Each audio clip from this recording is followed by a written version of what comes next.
ሰላም ጤና ይስጥልኝ የዶክተር ዮናስ ቤተሰቦች እንደምን አላችሁ? ዛሬም እንደተለመደው በአንድ ጠቃሚና አስተማሪ ሀሳብ ተገናኘን።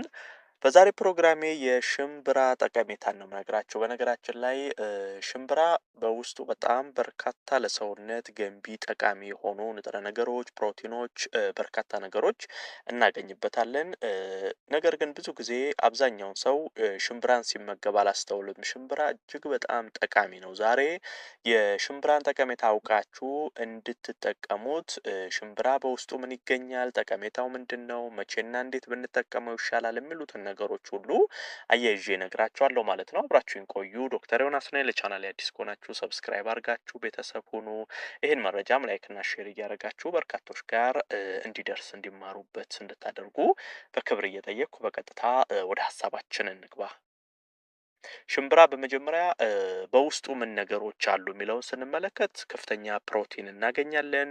ሽምብራ ውስጥ ፋይበር አለው፣ ማግኒዥየም አለው፣ እንደዚሁም ቫይታሚን ቢ9፣ ቫይታሚን ቢ6 እነ ኮፐር፣ ፎስፈረስ፣ ካሎሪን፣ ፖታሽየም፣ ካርበን እነ አይረን፣ ዚንክ እነዚህ ነገሮች ሁሉ በሽምብራ ውስጥ የምናገኛቸው ናቸው። ታዲያ እነዚህ ነገሮች ለየትኛው የሰውነት ክፍላችን ምን አይነት ጠቀሜታን ይሰጣል የሚለውን እንመልከት።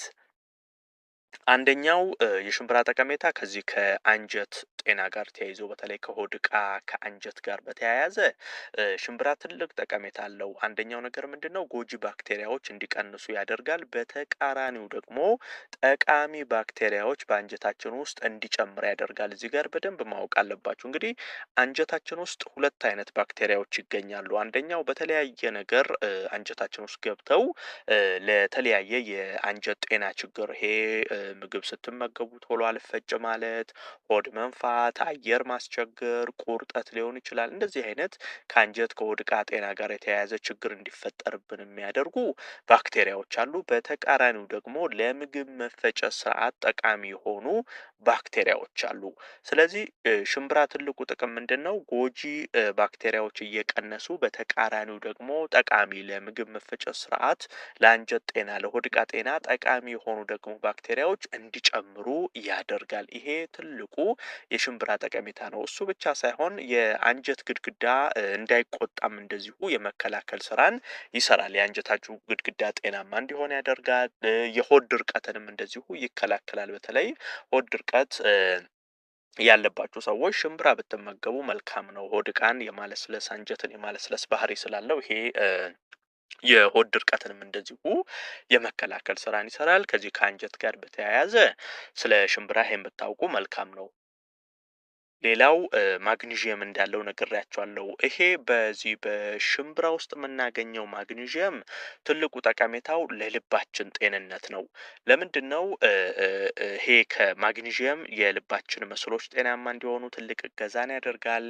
ልባችን ጫና እንዳይበዛበት የማድረግ ስራን ይሰራል። ልብ በበቂ ሁኔታ ደም እንዲያሰራጭ የማድረግ ስራን ይሰራል። ማግኒዥየም ከልብ ጤና ጋር በተያያዘ ትልቅ እገዛን ያደርጋል። እሱ ብቻ ሳይሆን ፖታሽየምም እናገኝበታለን።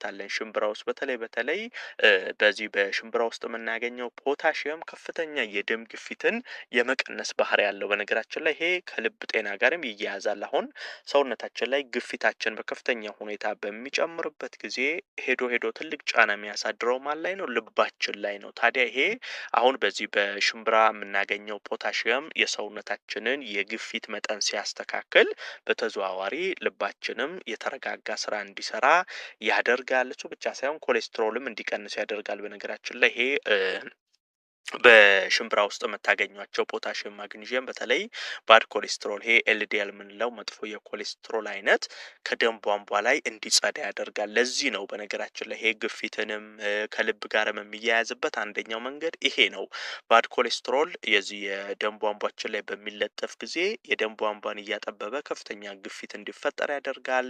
ያሃ ሄዶ ልብ ላይ ጫና እንዲፈጠር ያደርጋል። ለስትሮክ ልትጋለጡ ትችላላችሁ። ለተለያዩ ነገሮች እንደ መነሻነት ያገለግላል። ታዲያ እነዚህን ነገሮች ሁሉ ጠቅለል አድርጎ ትልቅ ጤናን የሚሰጠን ሽምብራ ነው ማለት ነው። ሌላው ሽምብራ ከደም ማነስ ጋር ተያይዞ በተለይ አኒሚያ ወይንም የደም ማነስን በከፍተኛ ሁኔታ ይከላከላል። ለምንድነው? በሽምብራ ውስጥ አይረን ስለምናገኝ ነው። ከዚህ ቀደም ስለ ደም ማነስ ራሱን የቻለ ቪዲዮ ሰርቼላችሁ ነበር። እዛ ላይ ነግሬያችኋለሁ። ለደም ማነስ ትልቅ የሚያጋልጠን ምንድነው? የአይረን እጥረት ነው። ምክንያቱም አይረን ለቀይ የደም ሴል ምርት የሚያስፈልገን ዋነኛው ነገር ነው። አይረን ሰውነት ላይ ሲጨምር ተያይዞ የቀይ የደም ሴል ምርት ይቀላጠፋል፣ የደም ማነስ ይጠፋል ማለት ነው። ነገር ግን አይረን እየቀነሰ ሲሄድ የቀይ ደም ሴል ምርትን በዛው ልክ እየቀነሰ ይሄዳል። ለደም ማነስ እንጋለጣለን። ታዲያ ሽምብራ በውስጡ አይረን ስላለው ሽምብራ ስትመገቡ የቀይ የደም ሴል ምርት በከፍተኛ ሁኔታ ይጨምራል። ይሄም ታዲያ ማነስ ከሰውነት ውስጥ እንዲወገድ ያደርጋል። በነገራችን ላይ የደም ማነስ ካለባችሁ ከፍተኛ የድካም ስሜት፣ አቅም ማጣት፣ የትንፋሽ መቆራረጥ፣ የጡንቻ መዛል እንደዚህ አይነት ምልክቶች ሰውነት ላይ ያሳያል። ስለዚህ እንዲህ አይነት ምልክት ካለባችሁ ምናልባትም የደም ማነስ ሊሆን ስለሚችል ሽምብራ በመመገብ አይረናችሁን ከፍ በማድረግ ይሄ የደም ማነስን ማስወገድ ትችላላችሁ ማለት ነው።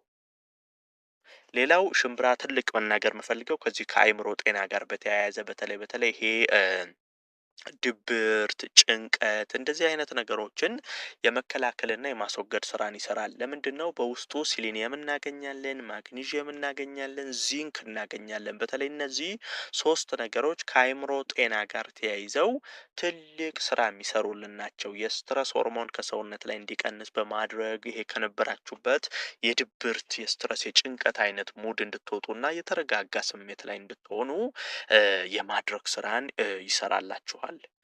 እሱ ብቻ ሳይሆን ሌላ ፕሮቲን እንዳለው ነግሬያችኋለሁ።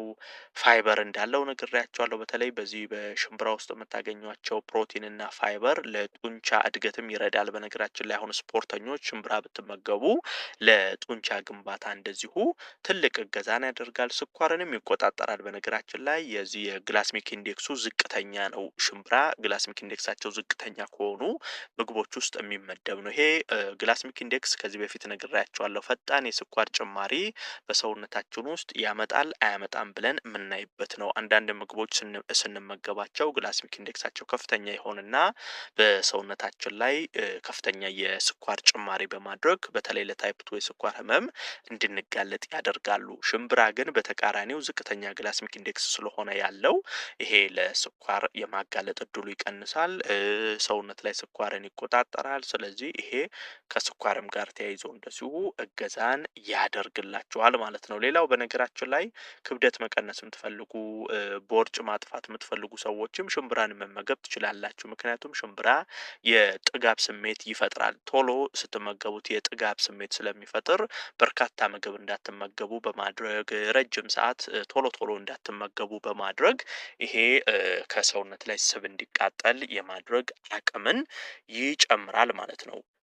እንግዲህ እነዚህ ሁሉ ያየናቸው ሽምብራን በመመገብ የምታገኟቸው ጠቀሜታዎች ናቸው። ሽምብራን እንዴት እንጠቀመው የሚለውን ነገር ስንመለከት በተለያየ መንገድ መመገብ ትችላላችሁ። ለምሳሌ በውሃ ዘፍዝፋችሁ አቆይታችሁ በኋላ ላይ ውሃውን ደፍታችሁ ቆልታችሁ እንደዚሁ መመገብ ትችላላችሁ። በሾርባ መልክ እንደዚሁ ሽምብራን በሾርባ መልክ ሰርታችሁ መውሰድ ትችላላችሁ። እንደገና ደግሞ ቀቅላችሁ ከተለያዩ አትክልቶች ጋር ደባልቃችሁ መመገብ ትችላላችሁ። ሳላድ እንደዚህ ሰላጣዎች ስታዘጋጁ ከነዛ አትክልቶች ጋር ደባልቆ ሽምብራን መመገብ ትችላላችሁ። ታዲያ በእንደዚህ አይነት መንገድ ብትመገቡ ከላይ ያየናቸውን ጥቅሞች ከሽምብራ ልታገኙ ትችላላችሁ ማለት ነው። ዶክተር ዮናስ ነበርኩ። ይህን ሀሳብ ላይክ እና ሼር አድርጋችሁ ለሌሎችም አጋሯቸው። ለቤት አዲስ የሆናችሁም ቻናሌን ሰብስክራይብ አድርጋችሁ ቤተሰብ ሁኑ። የዛሬን በዚሁ አበቃው። በቀጣይ ቀን ደግሞ ሌላ ጠቃሚና አስተማሪ ሀሳብ ይዤላችሁ ዳግም የምንገናኝ ይሆናል። እስከዛው በያላችሁበት መልካም ጊዜ